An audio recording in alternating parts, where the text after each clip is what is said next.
Excel es una planilla electrónica o una planilla de cálculo. Este aplicativo forma parte de un grupo de aplicativos de la herramienta Microsoft Office. Vamos a ver aquí muchas de las funcionalidades que están disponibles desde la versión 2007. Actualmente la que vamos a utilizar es la versión 2019. Una planilla electrónica está formada por columnas. Vamos a ver que las mismas se disponen de manera vertical o en forma vertical. Encontramos a las columnas nombradas con letras que van de la A, B, C, D y así sucesivamente hasta que llegamos a la columna Z y a partir de ahí comienza la columna AA, AB y así sucesivamente hasta disponer la última columna que tienen las planillas electrónicas conformadas por tres letras. En este caso, la última columna es la XFD. Si nosotros tuviéramos la posibilidad de cambiar el nombre de la columna A por el número 1 y el nombre de la columna B por el número 2, la última columna sería la 16.384. Entonces con esto podemos decir que una planilla electrónica tiene hasta 16.384 columnas. Además de las columnas están las filas, que las vamos a disponer de manera horizontal. Partiendo o arrancando desde la línea 1, vamos a disponer en una planilla electrónica de 1.048.576 filas. Si nosotros pudiéramos imaginarnos a esta gran hoja, sería como una gran hoja cuadriculada formada por este más de millón de líneas y más de 16.000 columnas. Todo esto en la primera hoja, la hoja 1. Observamos que tenemos el icono más que me va a permitir agregar una hoja nueva y esa hoja nueva tendrá nuevamente 16.384 columnas y 1.048.576 filas. El entorno de una planilla electrónica tiene el siguiente formato. Vamos a encontrar diferentes cintas de opciones. En cada una de estas cintas de opciones vamos a encontrar los grupos de iconos y dentro de los grupos de iconos vamos a encontrar los iconos referente a ese grupo.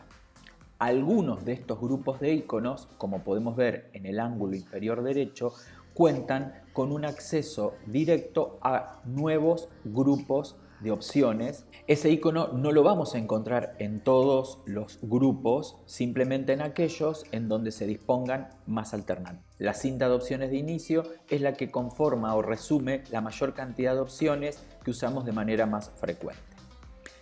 Debajo de la cinta de opciones vamos a encontrar tres elementos. Vamos a encontrar el cuadro de nombres, vamos a encontrar el cuadro de funciones y vamos a encontrar también la barra de fórmulas.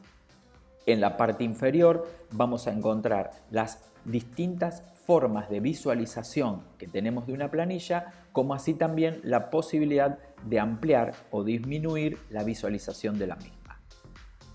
A diferencia de lo que sabemos con un procesador de texto, las hojas en una planilla electrónica no hacen referencia a la hoja física de las que vimos en un procesador, como por ejemplo una hoja carta o una hoja A4 o una hoja de tamaño oficio.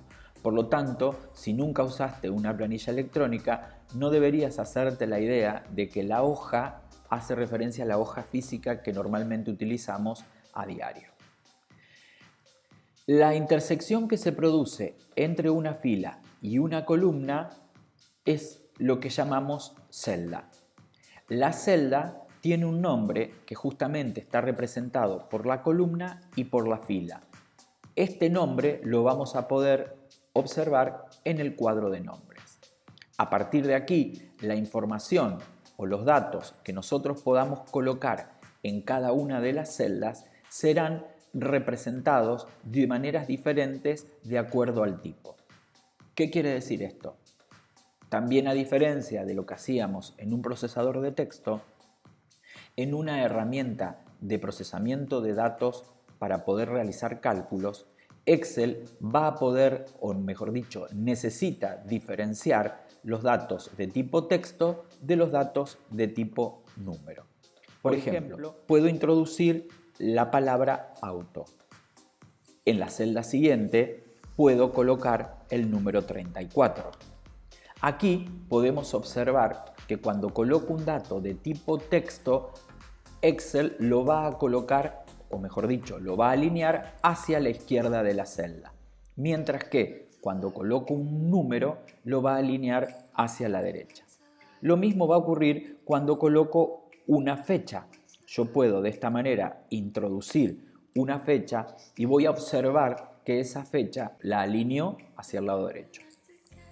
Si yo ahora en una celda introduzco un dato de tipo alfanumérico, o sea, puedo colocar, por ejemplo, la palabra 9 de julio, y observo entonces que el dato que nosotros colocamos queda alineado a la izquierda, más allá de que tenga letras y números. Entonces, lo que tenemos que empezar a diferenciar en la utilización de una planilla electrónica respecto de un procesador de texto es que la planilla electrónica necesita saber y diferenciar el tipo de dato que estamos colocando. La planilla electrónica lo hace de manera automática y esto es importante reconocerlo para poder hacer las operaciones necesarias. En cada una de estas celdas vamos a poder introducir diferentes tipos de datos. Yo podría colocar un título y puedo observar que el contenido de la celda E3, en la barra justamente de fórmulas, observo que está toda la información. ¿Esto qué significa? Que más allá de que visualmente la información supere el ancho de la columna E, voy a trasladarme a la columna inmediatamente siguiente a la columna E y puedo observar en la barra de fórmulas que no hay contenido. Esto significa que si yo coloco un dato en este lugar, por ejemplo empresa, la información que superaba la columna E es ahora bloqueada o tapada por el contenido de la celda F. Lo que queremos significar con esto o representar con esto es que dentro de una celda yo puedo colocar hasta 256 caracteres, pero no voy a poder ver su contenido completo si no hago la ampliación de la misma. Parándome en el borde derecho de la columna en donde se encuentra el dato, voy a poder, manteniendo apretado el botón del mouse, ampliar el ancho de esa columna. De esta manera podré observar el texto completo. Vamos a borrarle esta opción, estos textos. Podré ampliarlo completamente para que se vea de manera correcta, pero lo que tengo que saber es que cuando yo modifico el ancho de una columna, se va a modificar desde la línea 1 a la línea 1.048.576. Por lo tanto, vamos a tener que saber cuándo ampliar o cuándo ensanchar una columna y cuándo no. De esta manera, cuando nosotros utilizamos títulos, no es necesario ampliarlo. Es muy probable que necesitemos ampliarlo cuando el ancho del dato que estamos colocando supera el ancho completo de esa columna. ¿Por qué decimos que Microsoft Excel es una planilla electrónica o planilla de cálculo? En cualquiera de las celdas que dispongamos de cualquiera de las hojas, si introducimos primeramente el signo igual y realizamos una operación matemática, suma, resta, multiplicación, división, exponenciación o raíz, una vez pulsado la tecla Enter, Excel realizará dicho cálculo. Por ejemplo, si a 3 le sumamos 5 y pulsamos Enter, obtenemos el resultado. Si a 4 lo multiplicamos y utilizamos el asterisco para representar la multiplicación por 5 y pulsamos Enter, obtenemos la información correspondiente. Lo mismo si al número 10 lo queremos dividir en 2 Y por último, si al número 45 le queremos restar 10, obtenemos entonces el valor. Podemos observar entonces en cada una de las celdas que corresponden a la columna E que una cosa es lo que estamos viendo como producto del resultado, 8, 20, 5 y 35, pero muy distinto es lo que contiene cada una de las celdas. Pasando por cada una de ellas y observando la barra de fórmulas, vamos a poder observar cuál fue la operación que se realizó en esa celda. Por lo tanto, siempre es importante observar cuál es el contenido de la celda. Por lo tanto, la barra de fórmulas es importante observarla para poder entonces de esa manera poder determinar el tipo de información o fórmula que cada una de estas celdas tiene dentro de ellas.